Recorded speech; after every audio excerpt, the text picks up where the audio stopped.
Okay, welcome students to MJC Learning. This is my sixth lecture of current electricity. So in previous lecture, we saw Wheatstone bridge. Now we are going to see its one of the application and a sum based on Wheatstone bridge.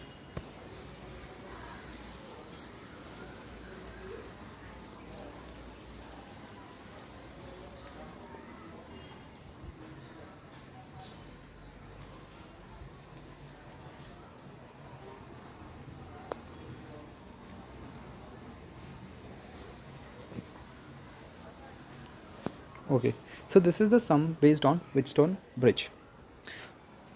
Let us first recollect our previous knowledge, which was if a Wheatstone bridge is given and if it is said to be in balancing condition, then the ratio of one arm will be equal to another.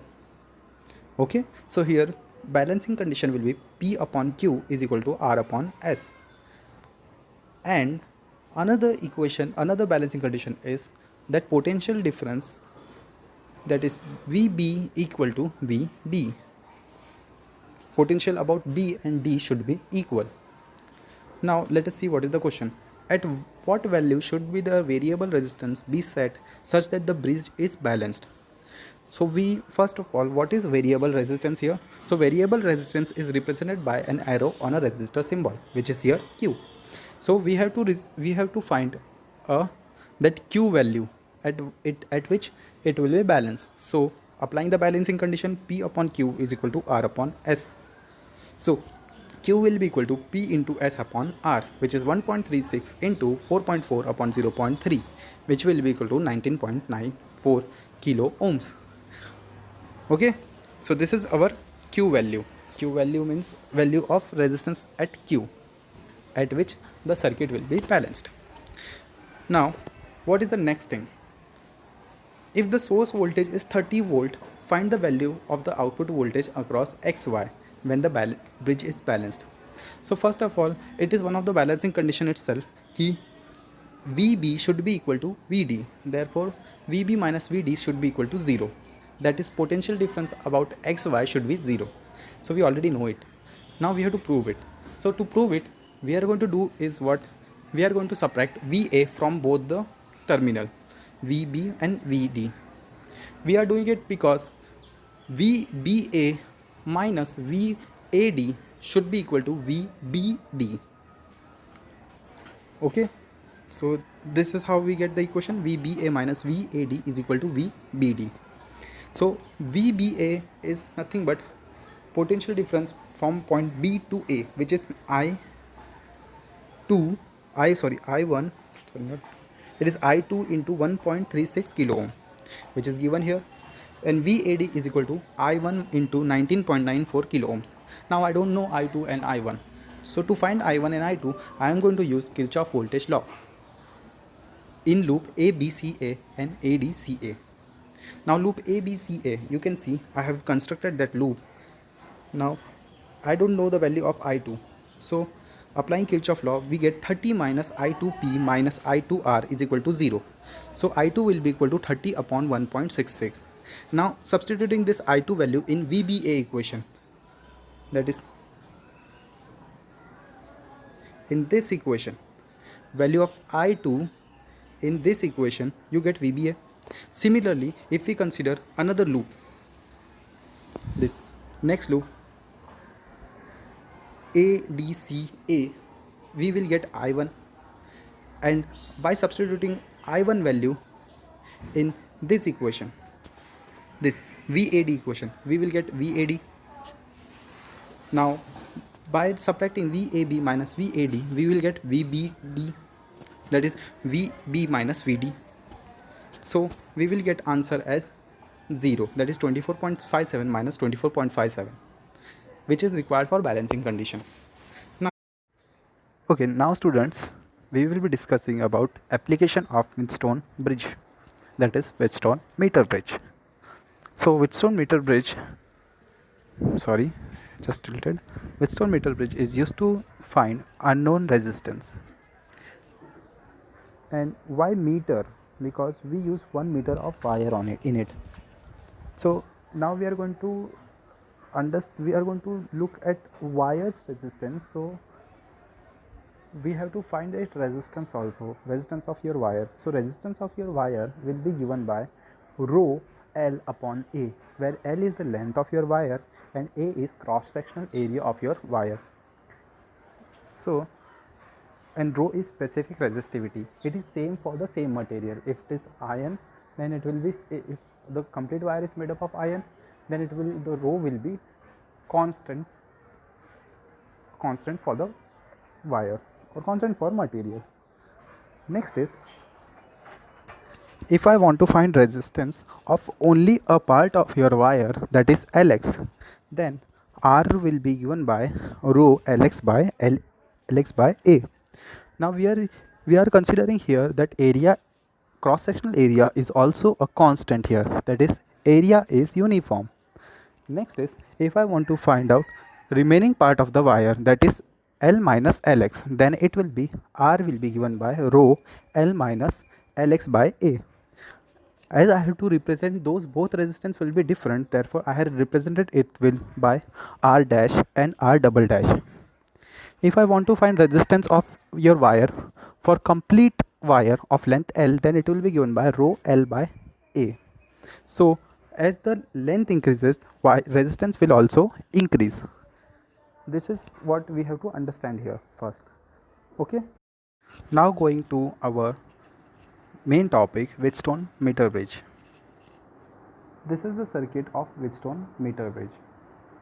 A wooden board is there on which 3 metal strips are mounted, which among which 2 are of L shape and 1 is of I shape. There is battery attached to the terminal A and then key, and then rheostat is attached to terminal B. Now at terminal B, only the variable terminal is attached to terminal B and fixed terminal is attached to key, and another fixed terminal of your rheostat is open. As you can see, I had shown you in the diagram representation here. First, this D terminal is your free terminal, B terminal is your free terminal, and this C or E you can say, it's a variable terminal. Now I had also shown you galvanometers, how physically galvanometer looks. So there are 2 terminals, red and black, which is positive and negative, and you can see there is a G written on it. If you closely observe it, there is a pointer on it. There is a pointer on it, just like our bikes have, in which there is a pointer which indicates different velocities. So here there is a pointer which is indicating at 0. At both the side, left and right side, it can show reading depending upon how the current is flowing. Okay. So now this is what physically Wheatstone meter bridge looks like. There are 2 gaps. As you can see, there is a left gap and right gap, in which we are going to place an unknown resistance and a resistance box. Then there is a wire, this metal, this bridge, we have a meter scale here. Then there is a jockey here, that black color thing is jockey, and we have 2 gaps. Now this is what is resistance box, jockey, and how jockey is connected to your galvanometer.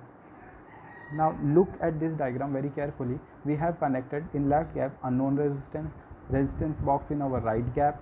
Then this B terminal, that is this last terminal, is variable resistance to the rheostat, and this other terminal is your connected to your battery. This terminal is connected to your battery. This terminal is connected to variable terminal of your rheostat. Okay. And galvanometer, see the connection of galvanometer here. Positive is connected to middle of your metal strip and negative is connected to jockey. So this jockey is connected in such a way that it can move on your wire AB. Where is wire AB? This is your wire A to B. This is your scale. Here only a wire is also there. Okay. You have to imagine it, because it's not visible here, but there is a wire which is connecting this 2 terminals. So your jockey will be riding on this wire. Okay. Next is this is again the same diagram. You have to study it properly, because from various part you have to study. I have shown you 3 diagram which represent the same Wheatstone bridge. I expect you to draw it and observe it carefully. So what we are going to do is, from resistance block we are going to pick out some resistance, take some resistance, that it could be 20, 30, 40, 60. Now remember this, that you are going to choose R. So this right gap you are taking, R is your wish, you can take anything, 30, 40, 50. You have to find this X, that is what is the resistance in left gap. So if there is a wire of certain resistance which we don't know and we want to find it out, we will place it in left gap and we will use balancing condition to find what is this X value. Let us see how we will be using it. Now you know that jockey is connected to the galvanometer, and you also know that when no current is flowing through the galvanometer will show no deflection.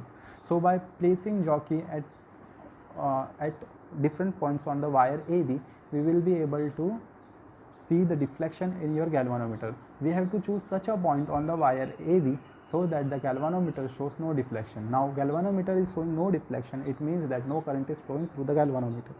So since no current is flowing through the galvanometer, this also indicates that the potential at that point is same.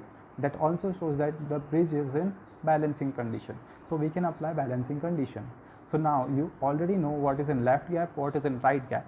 You have placed the jockey at certain point at which galvanometer is showing zero deflection.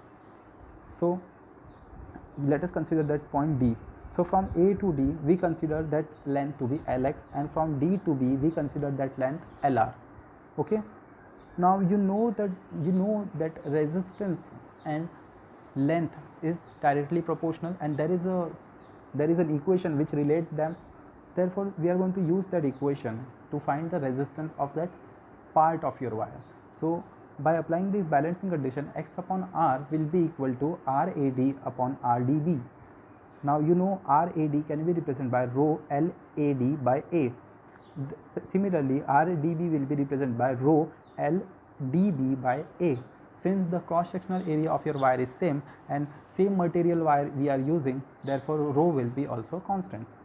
So by substituting those equation RDB and RD in the same equation, that balancing equation, we get X upon R is equal to LAD upon LDB. Now what is this R? R is the chosen value from resistance box which was chosen by you. It could be 30, 40, 50, whatever you wish. Now LAD and LDB, remember that meter scale which we kept on that wooden board, this meter scale, you can see this meter scale. This is your meter scale. So we can place this meter, since we have placed this meter scale, we are going to use it for that length Lx and LAD and LDB. So we can measure it directly from observing it. Now you know the value of LAD, LDB, R. So you can definitely find the value of X.